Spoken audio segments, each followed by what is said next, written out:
Kia ora mai. E te whānau, no mai hoki mai ki te Haohao Te Tangata, our Whangaroa Papa Hapū video series where we're talking about all things redress here in Whangaroa. In simple terms, Matua, what is the trust deed and why is it an important part of this process? Well, every entity has to have, is governed by a set of rules, operational rules. And so a trust deed just basically outlines how you're going to operate, what sort of governance structure you're going to have, and all those meetings and those sorts of things. And that's pretty standard. And you know, you've got your operational and management, which include your finance, your secretarial, your communication. That's all part of that, as well as your legal responsibility. Mapuna is the mandated, will be the mandated body. And once that happens, then the Papa Hapū will no longer steps aside. Yeah. At the moment, the Whangaroa Papa Hapū are only in a kaitiaki role.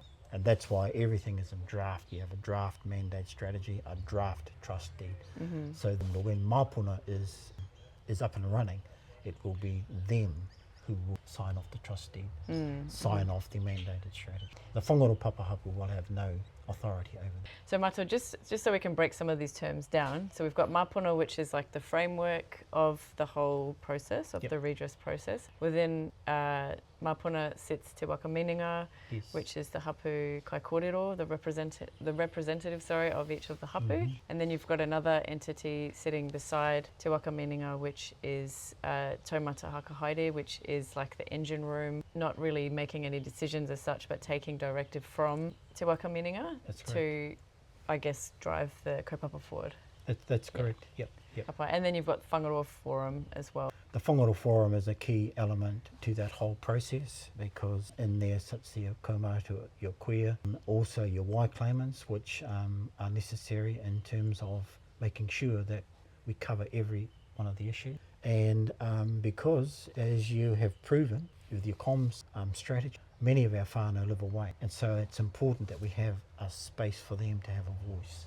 And so we've left a space for them to speak and for them to have an input, and also for our tai tamariki as well. Very important. So the whole whānau is involved. The whole whānau structure is there. They can also be represented at the Hapū level as well, and they will have an input into Te Waka Meninga. They can't make any decisions, but they can make all the recommendations. And that will be the feedback that the Hapū kaikōrero will take back to Te Waka Meninga. Yes.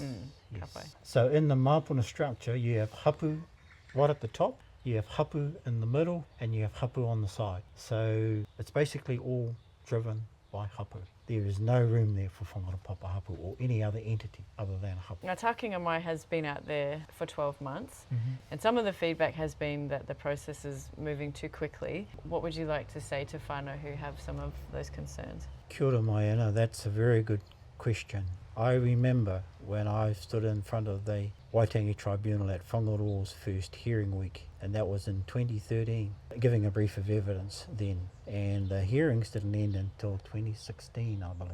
It's now the end of 2025. How much more time do we need? In that space of time, I can count, I've lost fingers on my both hands on how many people out of Te Tōwai that we have lost in that time. And we're very fortunate to have two of our original claimants still with us, and which we treasure very much. Are we moving too quickly? Interesting question. I don't have a problem going slower because that means we do the job better.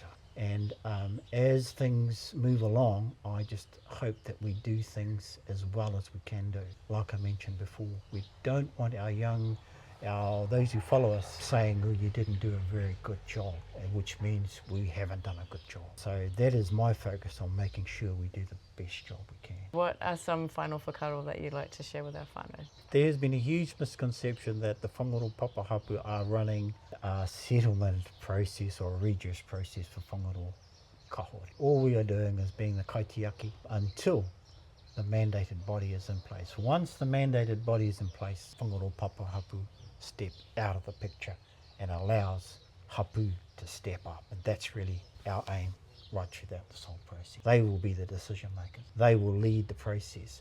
However long it takes, whether we actually get to get to the negotiation table, and whether we settle with the Crown or negotiate with the Crown, that will depend on that group, Te Whakamininga. When we get there, it'll be up to Te Whakaminenga to either raise their hand and say yay, or go like this and say kahore.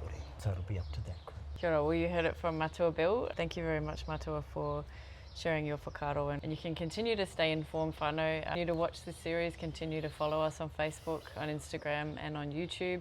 Our registrations are still open, so those links are in the post below but also on the website.